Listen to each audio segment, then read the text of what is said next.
Any health-related information on the following show provides general information only. Content presented on any show by any host or guest should not be substituted for a doctor's advice. Always consult your physician before beginning any new diet, exercise, or treatment program.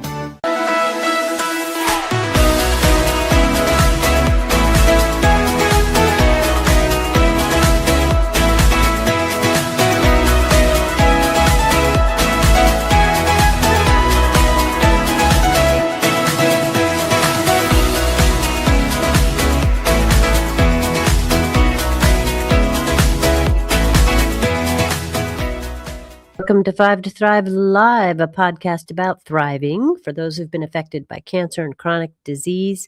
I'm Dr. Lisa Schuler, and I co-host with my good friend Carolyn Gazella. You can find all of our show podcasts on any major podcast outlet and the schedule on ithriveplan.com. So tonight, I'm very excited to be talking with Dr. Eric Dorninger about CIRS, or Chronic Inflammatory Response Syndrome. And specifically, we're going to address the connection between chronic inflammation and cancer. And there's nobody better to do it than Dr. Eric Dorninger, who began his healthcare training as a pre-med grad at the University of Colorado in Boulder. In the late 1990s, he volunteered with Porter Care Hospice, shadowed herbalist Bridget Mars, earned his EMT certification, and all of that helped to shape his integrative clinical perspective. He then earned his Doctor of Naturopathic Medicine and Master of Science in Acupuncture from Bastyr University in 2003, my alma mater as well, and completed a 2-year residency in Boulder. In 2005, Dr. Dorninger founded Roots and Branches Integrative Health Care, which is a clinic focusing on complex and chronic mystery illness. And he is co-founder of CIRSX.com, teaches functional medicine internationally, serves as director of research and development for Blue Sky CBD, and he's a really nice guy to boot. So, Eric, welcome to 5 to Thrive Live. Thanks for having me. Yeah, you're taking me back to a blast in the past when you were actually my medical director at Bastyr and taught a couple of my classes, and that's why I started referring my integrated oncology patients to you. I don't do a ton of cancer. I look forward to sharing why and how, but I would refer to Dr. Alschuler, and I was always blown away that 20 years ago, you would always have your recommendations referenced with the peer-reviewed medical literature. And I just thought that was the coolest thing ever, because you could give patients an empowered approach to allow them to have less side effects, more potentiation of chemo or whatever they were doing, and their traditional oncologist could feel comfortable in that, hey, this isn't some crazy woo-woo doc that's helping them. There was actually peer-reviewed, reproducible human clinical trials in the literature for a better way to do integrated oncology. And I just that inspired me. Well, that's sweet. And Yeah. you have carried on the tradition, which is amazing. And I have now been in the good position of being able to refer patients to you as well, which is lovely. So we're going to dive into CIRS, but before we actually jump into the heart of the matter, I do want to thank our sponsors, because we wouldn't be here without them. So we have Cetria, which is a patented form of glutathione, which is clinically proven to raise blood glutathione levels. Glutathione is the master antioxidant and the body's primary defense against free radicals. And you can learn more at cetriaglutathione.com. We also thank ProThrivers Wellness Supplements, including ProThrivers Wellness Brain, which is a product specifically for thrivers that contains cognizin for memory, focus, and attention, as well as some other brain-supporting nutrients and herbs. And you can find ProThrivers Wellness Brain from your healthcare practitioner or online at pureformulas.com. And finally, Dr. Ohhira Probiotic, a best-selling probiotic for over 30 years, contains 12 probiotic strains, which are shelf-stable without refrigeration due to their unique 3-year fermentation process. And you can learn more at drohhiraprobiotics.com. Okay, Eric, so let's start with defining chronic inflammatory response syndrome. Yes, so there's CIRS, which some people call it CIRS, some people call it CIRS, potato, potato. But chronic inflammatory response syndrome is when your own immune system goes bananas with innate cytokine storms to exposure from biotoxins, and bio means nature and toxins mean toxins. So we're not talking about evil companies dumping mercury into clean Colorado rivers. We're talking about nature toxins. And there are 5 major categories for peer-reviewed published biotoxins in the medical literature. And the first is seafood toxins. Puerto Ricans and Chileans know what ciguatoxin is. They say, hey, don't eat that reef fish. There's a ciguatera outbreak right now. Algae blooms or cyanobacteria. We've had issues with Lake Erie and Lake Tahoe, Lake Winnipesaukee, New Hampshire, where cyanobacteria algae blooms. If your lake looks like it has pea soup on top of it, that's a cyanobacteria, and you don't want to recreate in there. You also don't want to sniff much air around there because those aerosolize. If you see a sign that says, don't let your dog swim here, HABs, harmful algae blooms, that includes you humans. Don't recreate in that water. And then there's the big one, water damaged buildings full of moldy air and water damaged building bacteria known as actinobacteria. And sewer gas leaks are an understated endotoxin, biotoxin. And then Lyme tick and co-infection. If you've had Lyme disease and you take antibiotics and you're still sick, sometimes there's nothing left to kill. There's just the tick biotoxin that it injected that's stimulating your own immune responses that needs to get mopped up with an incredible medicine called cholestyramine. And then lastly, recluse spider venom. So sometimes you get that necrotizing lesion from a recluse spider bite where it looks like part of your skin's getting eaten out and you need Keflex, a strong antibiotic. But if you don't mop up the spider venom biotoxin, you can trigger your own immune system to perpetuate self-made, overzealous, non-antibody chronic inflammatory responses known as innate cytokine storms. Wow. Okay, so all the critters we can't see, but Yep. that we can be exposed to can really create such an alarm. It's like almost like the alarm, like the smoke alarm, the fire alarm has gone off in our body, i.e., the immune system has been activated and we can't turn it off. So it's just going on and on and on. And of course, that's going to wreak havoc on lots of other functions. So tell me what, for somebody who's not familiar with this, what the most common symptoms would be in somebody with CIRS or CIRS, and how does that differ from sort of normal, and that's in air quotes, inflammation? Yes, it is brain fog fatigue across the board. Mm. So I'm waiting we've seen over 5,000 patients in 22 years of private practice, 2,000 biotoxin illness specific. And this is really what I've specialized in the last 12 years. I'm waiting for a CIRS patient who doesn't have brain fog fatigue. That's like top bar. Migraines, joint pain, skin rash, exercise intolerance, really hard on the triathlete who used to like run Tough Mudders and do Ironman, Iron Woman stuff. And now they literally can't walk around the block without getting fatigued and heavy legged from the metabolic acidosis. So anything inflammatory could be from CIRS. And what I tell patients all the time is cytokines don't need a passport. They just pass through any border to create inflammation in any body system. And that's why this is called a multi-system, multi-symptom illness. So everything from frequent urination to interstitial cystitis to gastrointestinal issues to fertility and reproductive issues to concussion-like symptoms of brain fog, fatigue, to skin rash, to eczemas, to migraines, all can be caused by CIRS. So let me ask you this.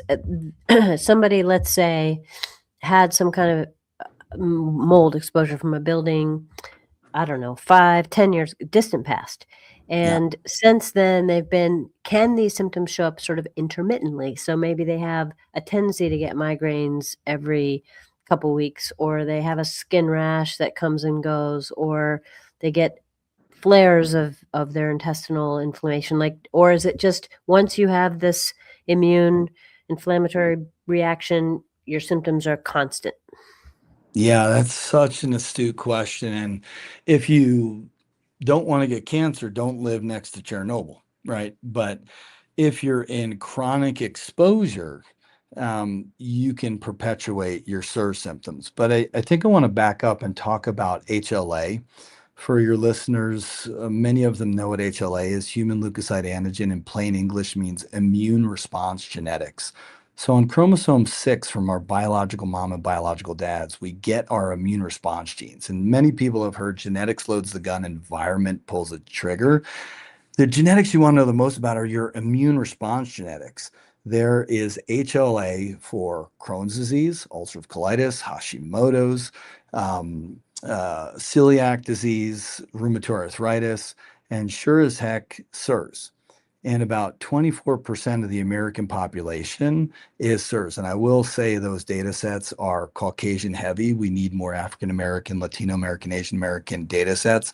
But about 1 in 4 Americans is born, Lady Gaga born that way, to go into chronic inflammatory response syndrome when they get exposed to biotoxins. So just being born with a gene doesn't denote the illness. So if you were born in the Galapagos Islands and never eat gluten with the celiac gene, you're never going to get celiac. So now you're going through life and you go into moldy kindergarten, or you go to a new moldy high school, or there's a sewer pipe leak in your summer camp. And now you're in biotoxin exposure. So you have the genes, you have the exposure. 95% of Dr. Shoemaker's 10,000 biotoxin ill were HLA predisposed. So massive genetic predisposition. You have the exposure. You still don't wake up CIRS until usually you had a cold or a flu. So now you get strep or COVID or swine flu or rotavirus, and you don't die of the COVID or the rotavirus, but now you've turned on dormant genes that were not manufacturing inflammatory widgets. They turn on and create chronic inflammatory responses. So now I could leave that sorority house, or I could leave that summer camp, and I'm not in the exposure anymore. But through transcription, through the turning on of genes manufacturing inflammatory proteins, I'm still in CIRS, chronic inflammatory response syndrome. So the treatment protocol, the Shoemaker protocol, also known as the CIRS protocol, which I just published last year, if you Google Dorninger CIRS protocol, you can just read how to treat this. Says, hey, the first thing is getting out of the building, but then you have to take a biotoxin binding medicine to pull the remaining biotoxin out of your body to reset your immune system. So I tell patients, you take your CIRS with you. You need that clean building out of exposure, but then you need to take a biotoxin stripping medicine to finally reset your immune responses. Okay. I still want to give more clarity to this, because I think some of our listeners will say, well, I have, inflammatory conditions in my digestive tract, like once a month, or gosh, Yeah. I get a migraine headache every week. Do I have CIRS? Others of our listeners will say, maybe I've been dealing with these symptoms and they just won't go away. Are one of those patients more or less likely to be in Yeah. this situation? That's a great question. I pride myself on, when we had a conversation about what's special about naturopathic medicine, we truly, when we follow the therapeutic order, the first step of naturopathic medicine is to identify and treat the underlying causes, right? Remove obstacle to cure, right? Mm-hmm. We're good with diet, we're good with lifestyle, but at the end of the day, what makes us extra special is we don't care as much about what you have, a headache, as much as we do why you have. So in those examples you gave, I'm always going to have CIRS as a potential for causing that, right? But they might have concussed. They might be in different parts of their menstrual cycle. They might also drink alcohol on the last weekend of every month with their bowling team, and so on and so forth. So there's a lot of variables floating around there. And what I love about Dr. Shoemaker's work and why we've carried it on is there's a peer-reviewed, reproducible, published screening for this illness. And it's called the clustered symptoms, and it's 37 symptoms, subjective symptoms, arranged into 13 groups. And a group is another word for cluster. So one of those is yes or no. Do you ever get weakness, aches, headache, light sensitivity, or decreased learning? You have a harder time assimilating new knowledge. And if you say yes to one of those 5 symptoms in that group, that's a positive cluster.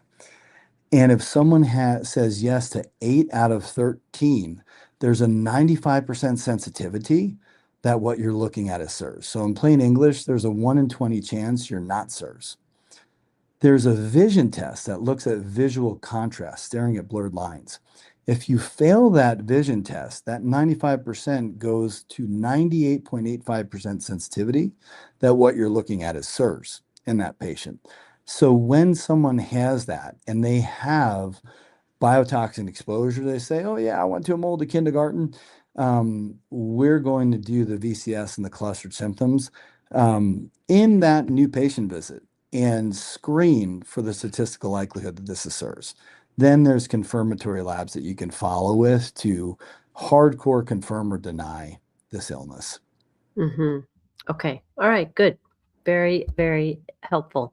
So I think you've kind of gone over a little bit of the underlying mechanism, and it's sort of in enough detail, but is there anything else you want to add for our listeners that would help them kind of understand? Maybe actually let's make the connection between CIRS and cancer and what's Yes. going on there. Yeah. Before cancer, I want to say one other thing. First comes the inflammation, then comes the downstream hypothalamus pituitary endocrine failures. And what happens with CIRS is you attack the hypothalamus and then you stop releasing a queen or a king hormone called melanocyte stimulating hormone that sets up things like circadian rhythms, cortisol spiking in the morning, melatonin spiking in the evening, and you can mess up restorative sleep. You don't protect your mucosal borders as well, so you can get things like leaky gut and a stubborn staph infection called Marcons in the schnoz. You can get a vaginitis from Marcons in the vaginal wall that's not BV or vaginal yeast. So if you're really dealing with chronic funky symptoms and not getting answers, you got to consider CIRS. But the other thing before moving to cancer, I have to tell people, if you are dealing with chronic miscarriage, CIRS is one of the things that triggers an autoimmune attack called anticardiolipin antibodies that can threaten miscarriage. So what I just said in plain English is water damaged buildings can lose mama's babies. And that's stupid, right? It pisses me off. It's the most gross thing about this. And some of your patients could be on their fourth pregnancy that they lose to a multi-building.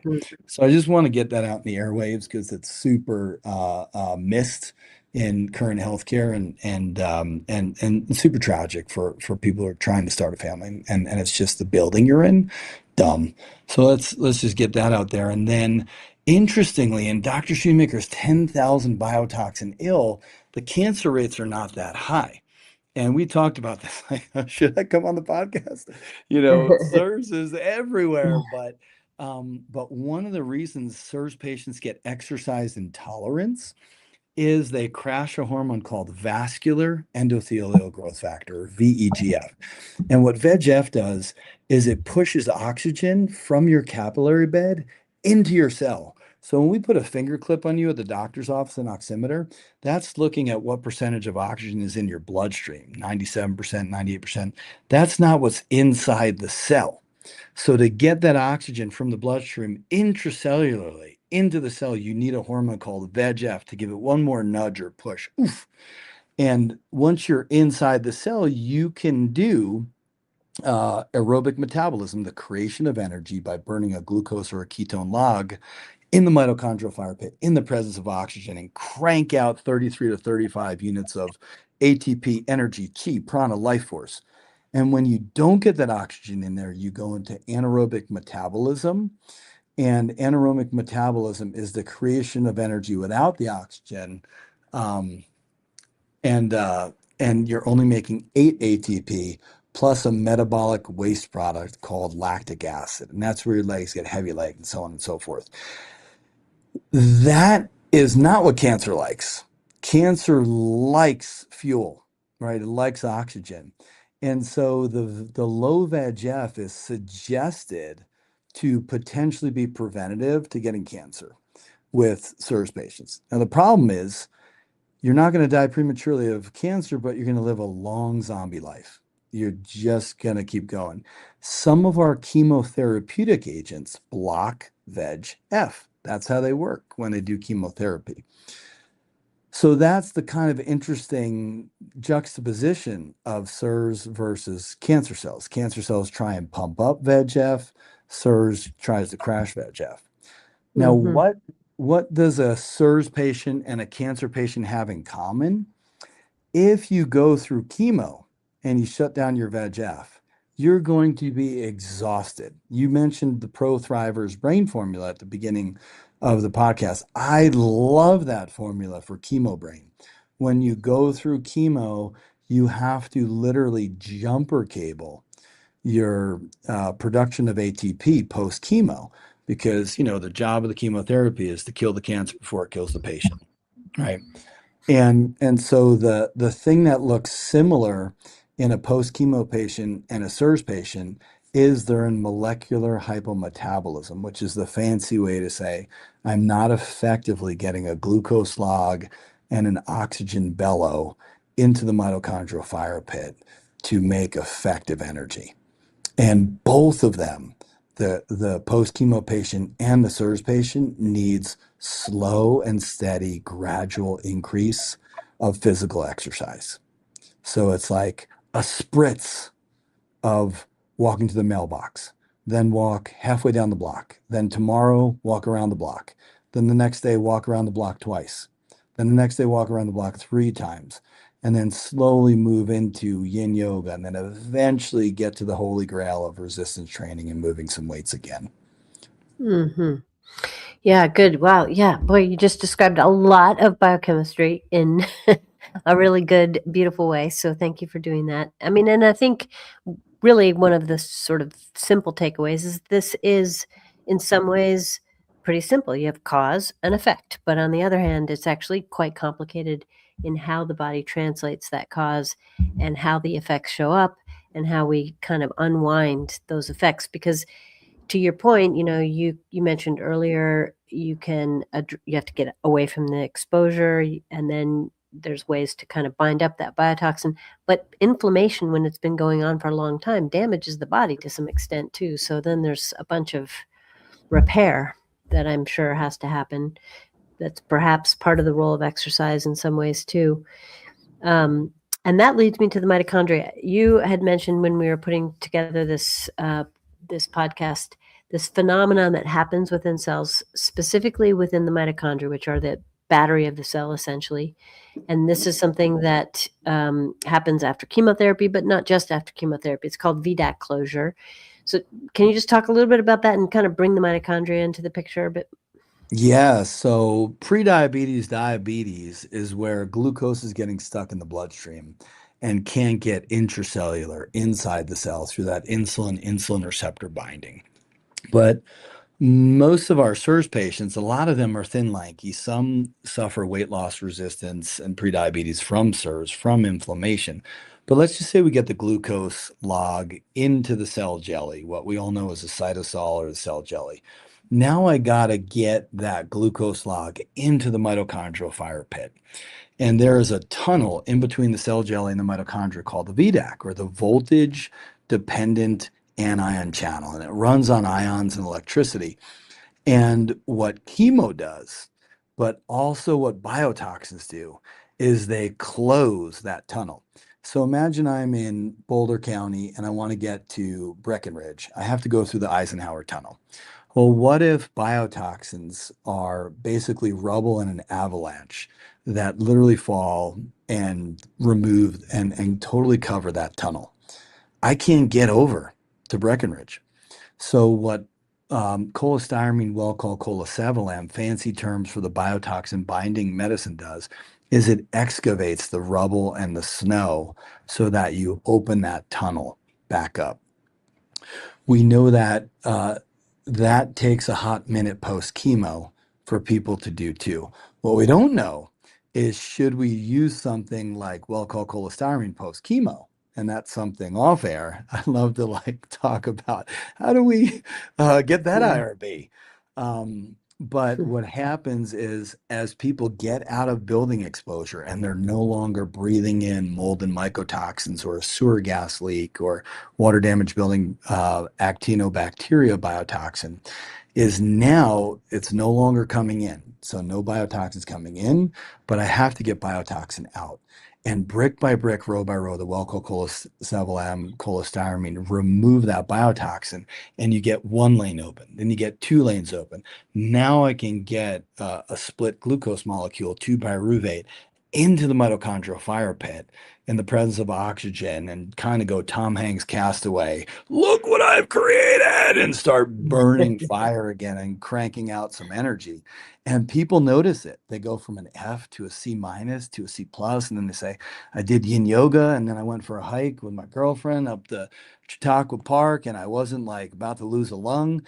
And then they can finally get to the holy grail that you taught us is so breast cancer preventative, which is resistance training, right? You want to move some weight, even if it's, a Pilates class or if it's a CrossFit pump for that reproductive cancer prevention. Got it. Okay. So interesting. And it's just how you've kind of, I just feel like you're like this maestro with your analogies and all the ways in which you've tied together these rather complex physiology and physiological processes. But I think, if I'm not mistaken, you have a pretty clear path forward. So when you get your patients who you feel well, first of all, is there a definitive way to say, yes, you have CIRS? Yes. So we do the screening and then we do the confirmatory labs. That visual contrast test is one of those 10. Then we do the HLA for CIRS, like the HLA for psoriatic arthritis is the HLA-B27, but we do the ones for CIRS. 3 inflammatory cytokines, MMP9, C4a, TGF-beta, alpha melanocyte stimulating hormone, ACTH cortisol mismatch, ADH osmolality mismatch. These are also bedwetting kids. If they're long out of daytime diapers and they're still wetting the bed, you got to think about CIRS. VEGF and gliadin antibodies. There are 52 biomarkers that can confirm or deny CIRS, but I just gave you the original 10. And if you're 5 out of 10 or more, that is published in the peer-reviewed literature to confirm CIRS.